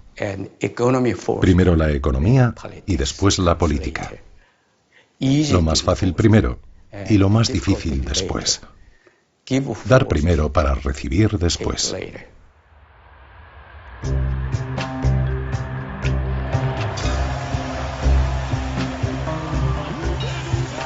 Junio del año 2000. El avión del presidente surcoreano aterriza en Pyongyang. El acercamiento ha sido rápido. Boquiabierto, el mundo asiste a las imágenes grabadas en directo por las televisiones de las dos Coreas. El norte convaleciente, tan apegado a la reunificación, ha estrechado la mano que se le tendía. Jamás nos habríamos imaginado que nuestro gran líder vendría en persona al aeropuerto para saludar al presidente surcoreano. Teníamos operadores de cámara apostados en todas partes. Como nadie esperaba al gran líder, cuando apareció, la muchedumbre empezó a gritar aún más fuerte. Pese a la emoción, como periodistas no podíamos perdernos ese momento histórico, por lo que nos secamos las lágrimas y seguimos grabando.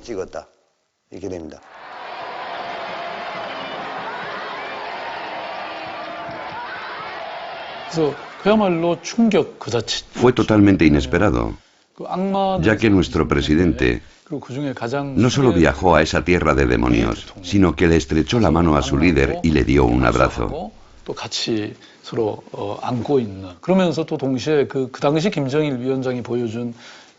Además, las imágenes que mostraban a Kim Jong-il bromeando y haciendo reír a los presentes provocaron una especie de fiebre Kim Jong-il. Por primera vez desde la Guerra de Corea, las dos poblaciones tienen la impresión de que están retomando las riendas de su destino. Ambos países abrirán una vía diferente, que no será ni la alemana ni la vietnamita, sino la coreana. Llegué a pensar realmente que la paz estaba muy cerca. Hasta ese momento hablábamos de Kim Jong-il como de nuestro archienemigo, y de repente estaba haciendo reír a todo el mundo. Luego empezó a decir al presidente Kim Dae-jung cosas como: tengo entendido que tienen ustedes un superávit de electricidad en Corea del Sur.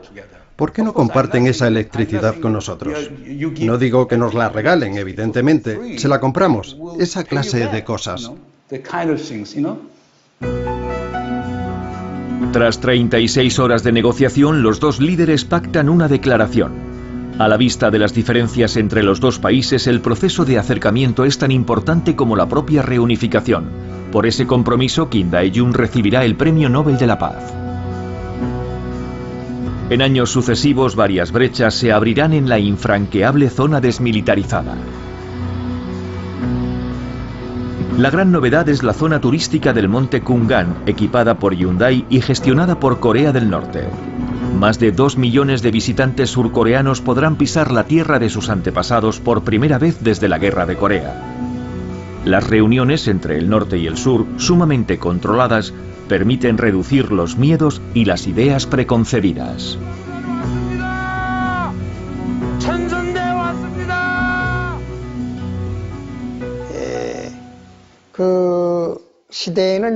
Por aquel entonces había muchos intercambios entre Corea del Norte y Corea del Sur.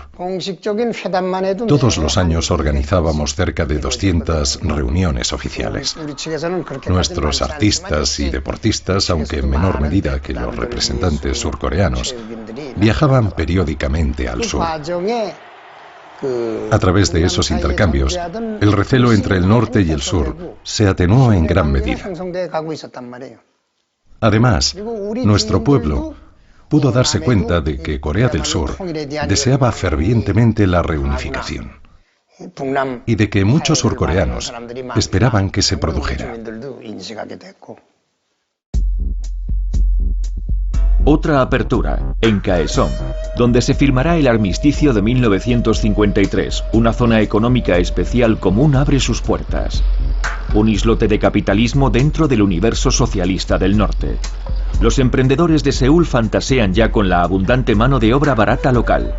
Pyongyang, por su parte, ve con agrado la futura llegada de divisas. Es tiempo de alegría, pero todo el mundo es consciente de que la reconciliación va a llevar su tiempo, mucho tiempo. Así lo demuestra el ejemplo alemán.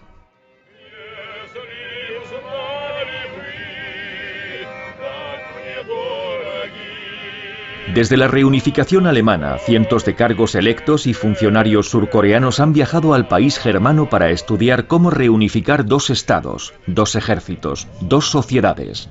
¿Será posible extrapolar ese modelo? Esta delegación de responsables regionales visita la aldea de Motlaroid, antaño dividida por el telón de acero. Como en otras ocasiones, esta etapa del viaje provoca una dolorosa toma de conciencia. Los alemanes del este y el oeste no se mataron entre sí, podían escribirse y verse, y sobre todo, las grandes potencias fueron capaces de ponerse de acuerdo sobre su reunificación.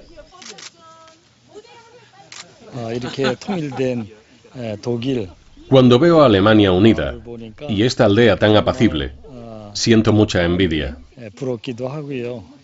Y me duele lo más hondo que nuestra Corea siga sin reunificarse.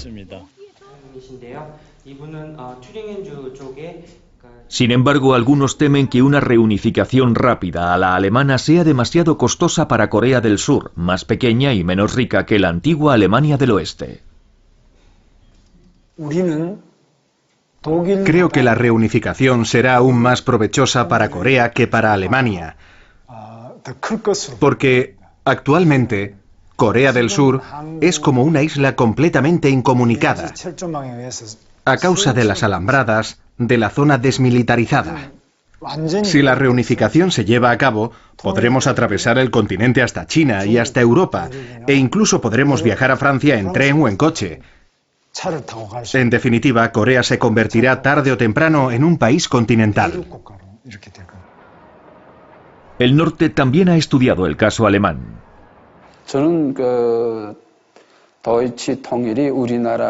La reunificación alemana no es un buen ejemplo para Corea, ya que se llevó a cabo mediante la absorción de Alemania del Este por Alemania del Oeste.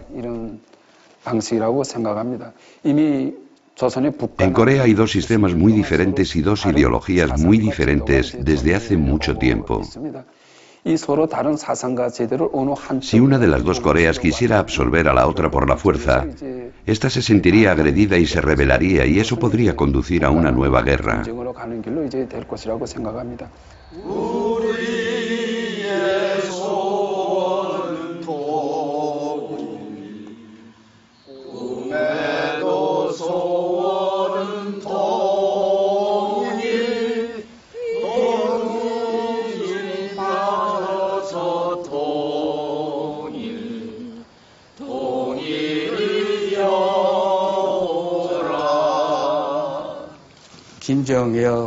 Kim Jong-il le preguntó a Kim Dae-jung: Señor presidente, ¿cuánto cree usted que puede durar este proceso? A lo que el presidente Kim contestó: si el norte y el sur cooperan en serio, creo que tardaremos entre 10 y 20 años en alcanzar una reunificación formal. Kim Jong-il dijo que no estaba de acuerdo, que pensaba que el proceso podía llevar entre 40 y 50 años. La zona económica de Kaesong sigue siendo el símbolo de ese primer acercamiento duradero, un vínculo que une todos los días a los emprendedores del sur y a los trabajadores del norte. Ha sobrevivido a todas las crisis, pero ¿es acaso suficiente para sentar las bases de una reunificación futura? ¿Habrá algún día 2, 3 y hasta 10 zonas económicas comunes? Este movimiento debe su nombre a Ge Baek, un gran general coreano del siglo VII de una disciplina militar implacable. Su lema: antes muerto que esclavo. A la primera de cambio, los coreanos del norte, pero también los del sur, curtidos por las guerras, se repliegan de inmediato sobre esos valores: el orden, la disciplina y la intransigencia.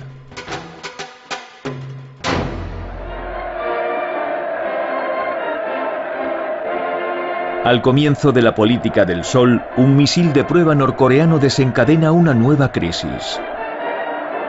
Sacando partido de las enseñanzas de Carter, el presidente Clinton decide solucionar el problema a través de la diplomacia y no a base de cañonazos. Cada país decide enviar emisarios de alto nivel. El enviado especial de la República Popular Democrática de Corea viajó a Estados Unidos para reunirse con Bill Clinton. Luego, la secretaria de Estado americana Madeleine Albright se reunió con nuestro gran general Kim Jong-il en Pyongyang. Si esa atmósfera tan cordial se hubiera perpetuado, creo que podría haber habido intercambios y cambios positivos entre Corea del Norte y Estados Unidos. Es algo que lamento.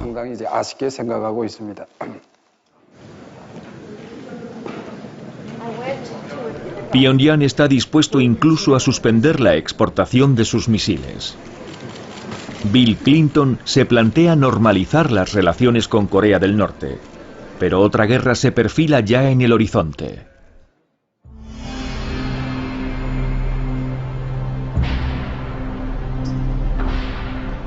El 11 de septiembre de 2001 supone un punto de inflexión radical. La política estadounidense se centra en las armas de destrucción masiva. Corea del Norte es un régimen que se arma con misiles y armas de destrucción masiva mientras mata de hambre a sus ciudadanos. Esta clase de estados y sus aliados terroristas forman un eje del mal que se está armando para amenazar la paz mundial.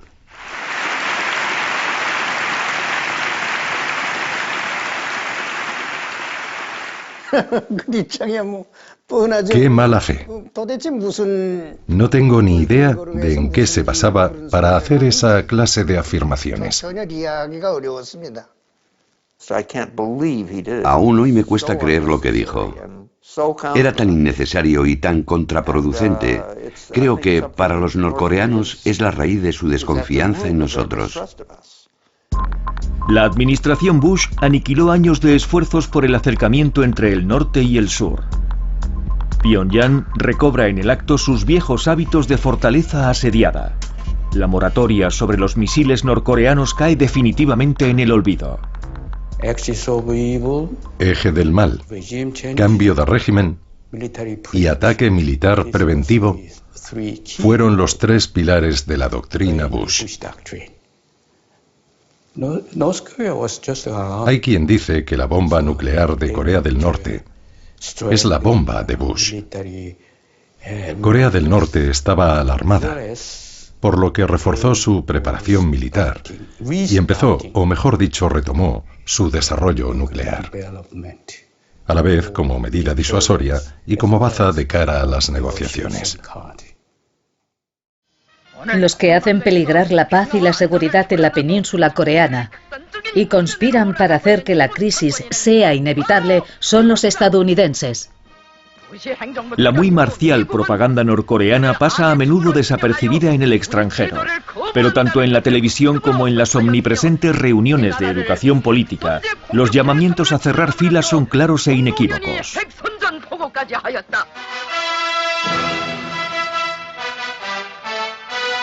Corea del Norte también tiene derecho a elegir. Estados Unidos no tiene el monopolio de la fuerza. Responderemos con firmeza a la intimidación. Responderemos a sus fusiles con cañones. Los agresores no se librarán de una muerte atroz.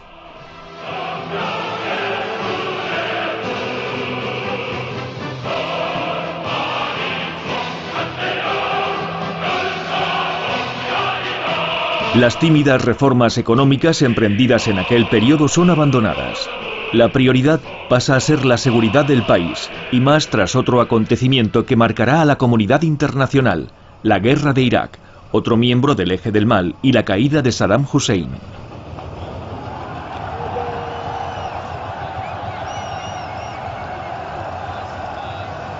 El ejemplo de Irak y Afganistán demuestra que solo podemos contar con nosotros mismos para defendernos.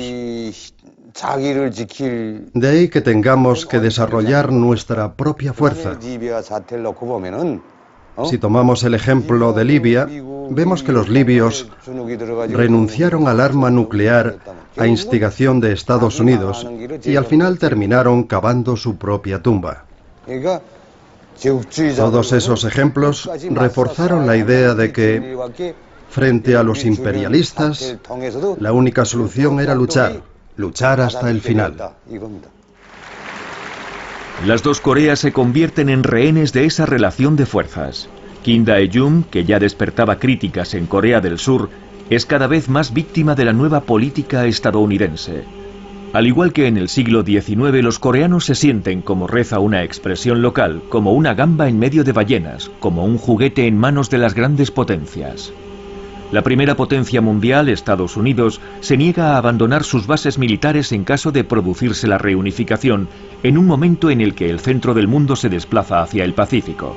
Japón, todavía segunda potencia mundial, teme el surgimiento de una gran Corea nuclear y revanchista. Y Rusia y China, por su parte, no quieren renunciar a su turbulento vecino, siempre útil como zona tampón frente a Occidente. Lo cierto es que para que se produjera la reunificación, tanto en aquel entonces como a día de hoy, haría falta una cooperación muy estrecha por parte de todos los países, empezando por China y por Estados Unidos, y en cierta medida también Japón. Pero a ninguno de esos agentes les ha interesado realmente llevar la reunificación demasiado lejos. El gran vecino chino, que necesita calma para poder desarrollarse, ha apoyado el acercamiento intercoreano. Pero Pekín se debate entre sus vínculos históricos con el norte y el auge de sus vínculos económicos con el sur. En 2003, Pyongyang abandona definitivamente el Tratado de No Proliferación Nuclear. La estabilidad de Asia está en peligro. Pekín lanza entonces unas negociaciones de paz y de desnuclearización a 6 bandas, que incluyen a las 2 Coreas y 4 grandes potencias. Hay 2 posibilidades preocupantes. Una es que quieran cooperar con la gente equivocada, como los vimos cooperar con los sirios, y probablemente con los pakistaníes, y quizás también con los iraníes. Pero también es preocupante el efecto que puede tener sobre la región. La evolución de Corea del Norte podría llevar a Japón y o a Corea del Sur a decir: nosotros también necesitamos armas nucleares. Para los norcoreanos está excluido renunciar a su desarrollo nuclear mientras no tengan una garantía definitiva, un tratado de paz. Las negociaciones son tan largas como frustrantes. Todo el mundo reconoce que un tratado de paz es algo que se firma entre 2 estados soberanos. Sin embargo, Estados Unidos no ha aceptado las reglas del juego. En el transcurso de las negociaciones anteriores, a los estadounidenses solo les ha interesado privarnos de nuestra capacidad nuclear. Nunca nos han reconocido como socios y como un estado soberano. A falta de avances en las negociaciones, vuelve a empezar el círculo vicioso. Nuevas pruebas de misiles, sanciones internacionales y luego, en 2006, la primera prueba nuclear norcoreana. La desnuclearización ha fracasado. 2 años más tarde se suspenden las negociaciones multilaterales en Pekín. En los años 90, Estados Unidos podría haber reconocido a Corea del Norte. No hubiera querido decir que aprobaba su existencia, tan solo que reconocía que es un país que existe, que es miembro de las Naciones Unidas y que como tal hay que reconocerlo. Pero no se hizo. Hay que ponerse en el lugar de los norcoreanos. Si esa gente se cree que somos unos criminales, vamos a mostrarles que más les vale tratarnos de igual a igual y con respeto.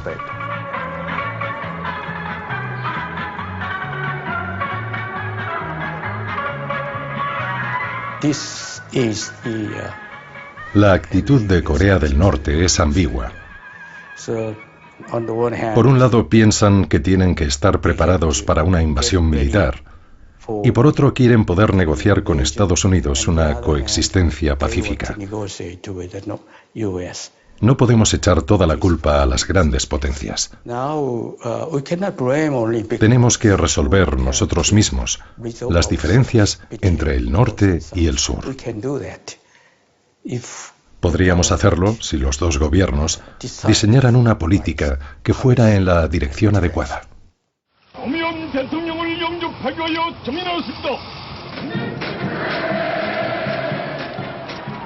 Kim Jong-il y Roh Moo-hyun, el sucesor de izquierdas de Kim Dae-jung, tratan de celebrar una segunda cumbre en 2007. Pero las tensiones diplomáticas incesantes han marcado a ambos estados.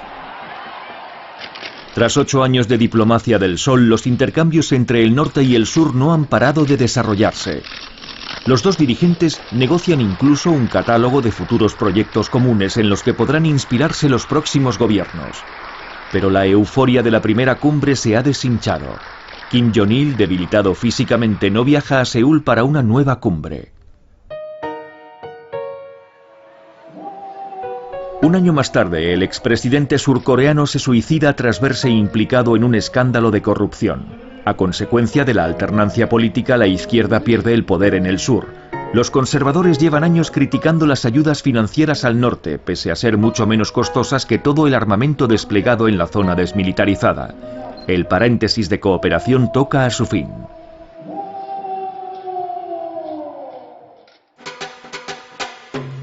Koryo es el nombre de uno de los antiguos reinos de la península. También es la palabra de la que deriva Corea en los idiomas extranjeros. En coreano, el sur llama a su país Hanguk, mientras que el norte se ha bautizado a sí mismo como Chosun. Cuando hasta el nombre común plantea un problema, ¿cómo es posible ponerse de acuerdo sobre una Corea unida? Corea del Sur es una democracia y el nuevo presidente surcoreano, Lee Myung-bak, decide cambiar de política. Este antiguo emprendedor y exalcalde conservador de Seúl no es partidario de obtener la reconciliación a toda costa. Las ayudas del sur no continuarán si el norte no coopera, especialmente en el ámbito nuclear y de los derechos humanos. Para Pyongyang es una injerencia inaceptable en sus asuntos internos. Fue terrible. Lee Myung-bak y su gobierno se negaron a respetar los acuerdos anteriores. Desde el principio su actitud consistió en aislar a Corea del Norte, a contener a Corea del Norte y asfixiarla, y a esperar que con ello se desmoronase su régimen y de esa forma recuperar a Corea del Norte. Al negarse a todo intercambio y cooperación con Corea del Norte, este gobierno surcoreano cometió, en mi opinión, un gran crimen contra nuestra voluntad común de unificación. Un suceso se convertirá en asunto de Estado. Durante una de las populares visitas a los montes Kumgang, una turista surcoreana que se había apartado de la zona autorizada fue abatida por un soldado norcoreano. Los conservadores de Corea del Sur aprovechan este suceso para poner en entredicho toda colaboración con el norte. Esa no era nuestra idea en un principio. La idea era ayudar a mejorar la vida de la población civil afectada por la pobreza y el hambre. En vez de eso, todas nuestras ayudas se destinaron al desarrollo de armas nucleares, a la proliferación de materiales militares sin misiles.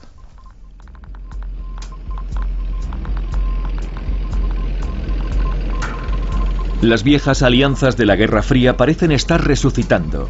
Kim Jong-il se acerca a Pekín y Moscú. Lee Myung-bak seduce a Estados Unidos. Pyongyang lleva a cabo una segunda prueba nuclear. El sur acusa al norte de haber hundido uno de sus buques de guerra. Acto seguido, un duelo de artillería en una isla fronteriza escandaliza a la población de Seúl. Son los años más sangrientos desde hace 2 décadas. Hasta los más moderados están desanimados.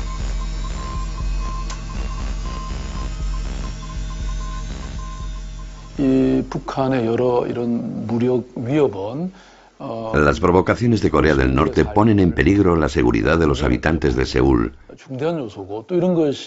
y afectan el ambiente y el clima de trabajo en Seúl.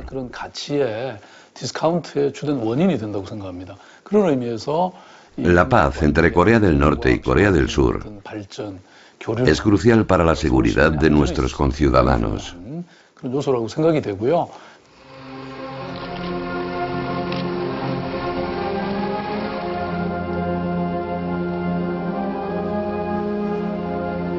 Cuando Kim Jong-il muere dando paso a su tercer hijo, Kim Jong-un, las relaciones entre el norte y el sur están bajo mínimos. Solo se autoriza a 2 personalidades surcoreanas a asistir a su entierro: la viuda de Kim Dae-jun, el hombre que tendió la mano al norte, y la viuda del heredero de Hyundai, que soñaba con reunificar económicamente el país dividido.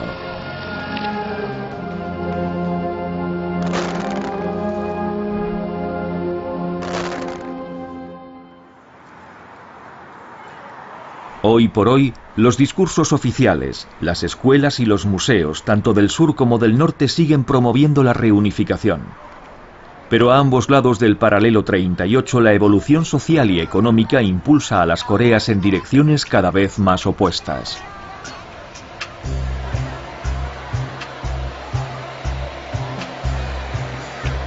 Seúl. Hongdae es el barrio de marcha de la capital surcoreana. Desde los años del gran deshielo entre el norte y el sur, la juventud surcoreana ya no teme al norte. Consume, viaja, estudia en el extranjero y se interesa más por los éxitos mundiales del pop y la electrónica surcoreanas que por sus lejanos vecinos del norte.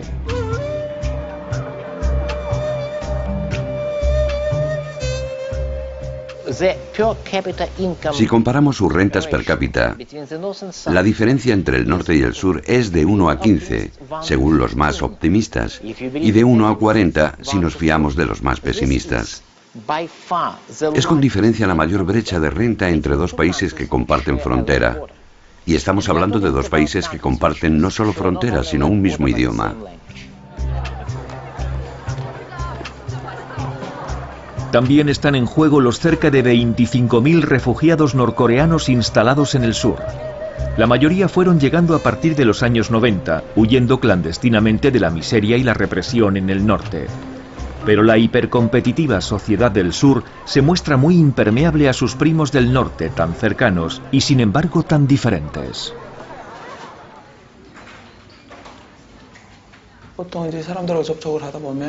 La gente del sur al principio se muestra amable, pero en cuanto decimos que venimos de Corea del Norte, se pone un poco a la defensiva. No se nos considera como ciudadanos surcoreanos, sino como forasteros. De los 25 millones de habitantes que tiene Corea del Norte, solo una ínfima minoría ha venido a Corea del Sur. Y a esa gente le cuesta integrarse.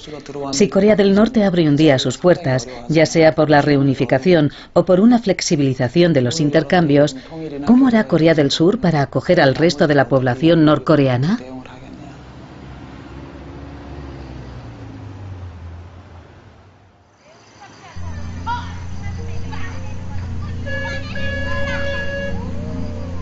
Los relatos de los refugiados alertan a la comunidad internacional de otro asunto: los derechos humanos en Corea del Norte. Estos relatos subrayan las condenas colectivas, los campos de reeducación, las torturas y ejecuciones, asuntos que son tabú para el régimen de Pyongyang.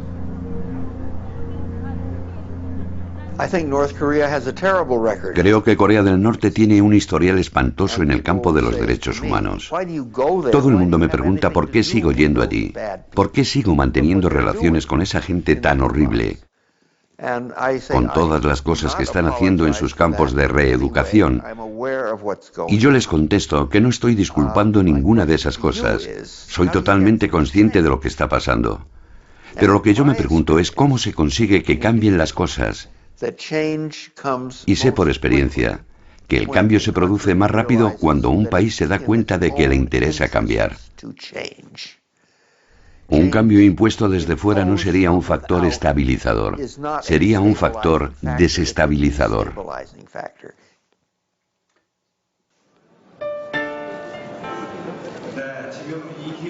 ¿Hasta qué punto han sido útiles las presiones ejercidas sobre el norte? Es la pregunta que se plantea la viuda del presidente Kim Dae-jung durante una conmemoración de la histórica cumbre entre el norte y el sur. En estos últimos 5 años, los intercambios entre el sur y el norte se han paralizado.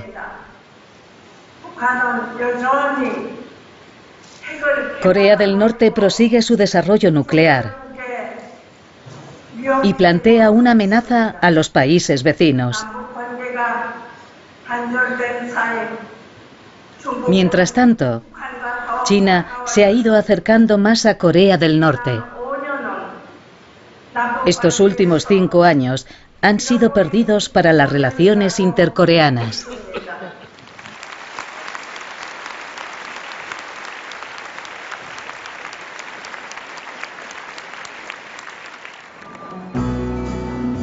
Aquí es donde uno puede tomar la medida del boom de los intercambios chino-coreanos.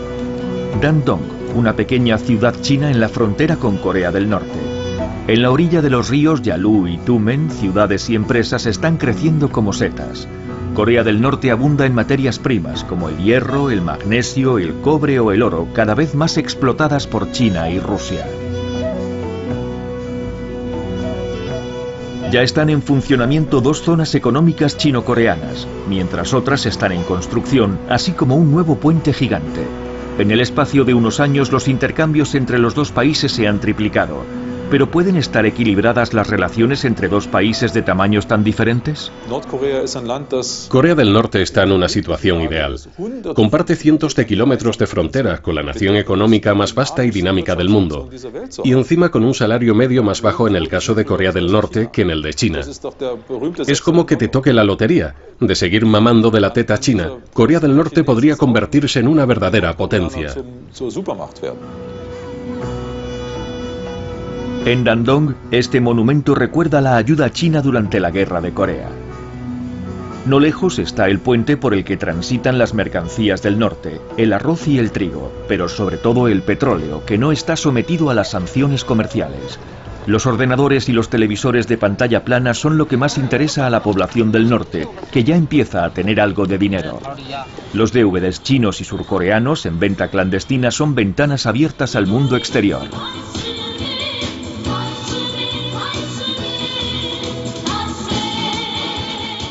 Gracias a los intercambios con los chinos, los norcoreanos se están adaptando despacio a su propio ritmo, a la vida de las sociedades modernas.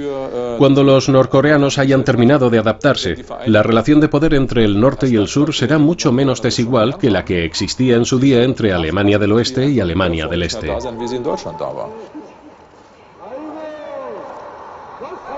Para hacer de contrapeso del gigante chino, el norte estaría dispuesto a apostar por las empresas del sur, pero políticamente la confianza está rota. Económicamente, si el norte y el sur accedieran a hacer causa común, podríamos desarrollar juntos los ricos recursos mineros de Corea del Norte. Corea del Norte dispone además de una mano de obra altamente cualificada. Es una de las cosas que más interesan a las empresas surcoreanas. Sería positivo desde el punto de vista del desarrollo económico.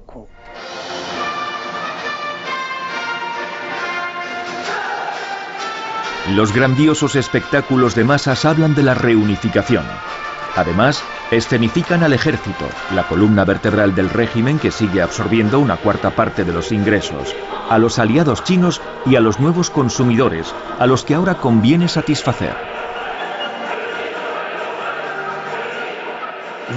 Los cambios recientes que ha vivido Corea del Norte se pueden describir con 5 M's. La primera es mercado. El segundo punto es materialismo.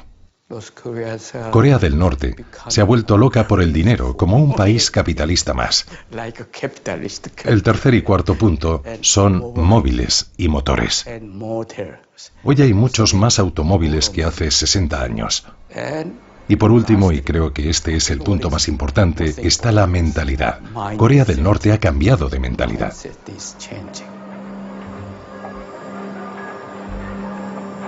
Oficialmente toda crítica al régimen sigue estando prohibida, pero los 2 millones de teléfonos móviles han acabado con el monopolio estatal de la información.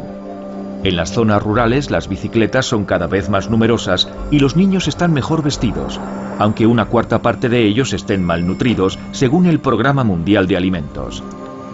Simbólicamente el gran mercado privado de Pyongyang se llama Tong-il, es decir, reunificación, al igual que un barrio moderno de la capital.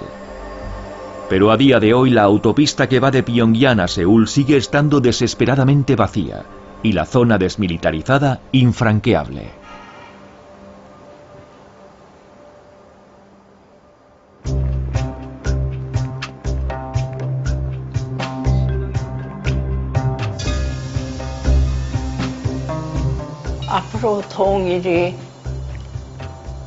Estoy segura de que un día conseguiremos la reunificación.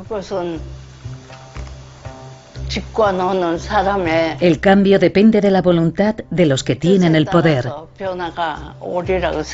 Creo que mis nietos, o por lo menos mis bisnietos, vivirán en una Corea reunificada.